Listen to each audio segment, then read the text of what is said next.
Megan with ONICON, and in this technical training, we'll determine how to update the pipe size of an ONICON Insertion Turbine flow meter, the F-1000.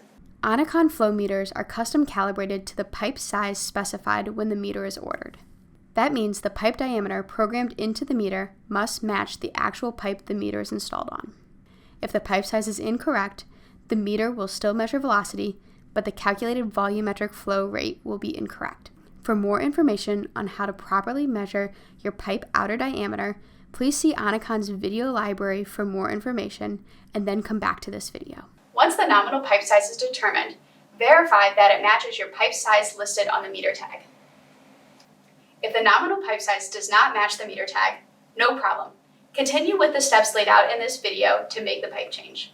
You will need the utility software downloaded on your computer, a Phillips head screwdriver, and a micro USB cable.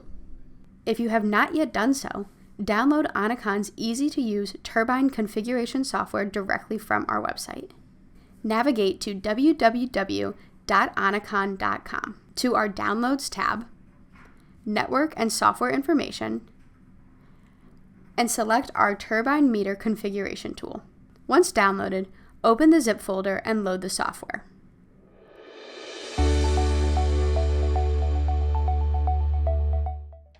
A pop-up may warn you of an unrecognized app. This can be bypassed by selecting More Info and Run Anyway.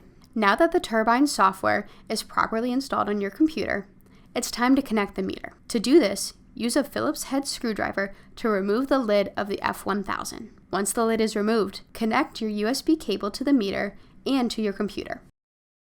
In the top left-hand corner of the Smart Turbine software, you will see the meter initialize and then connect. Your status will say Connected. With your meter connected, navigate to the Pipe Selection tab. Here, you will be able to see the current pipe ID and OD.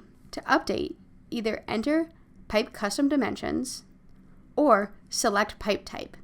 If entering custom pipe dimensions, you will need to know the ID and the OD. Or if you select pipe type, you will need to know the schedule and pipe size. Document the new pipe size and gauge length on the meter tag for later.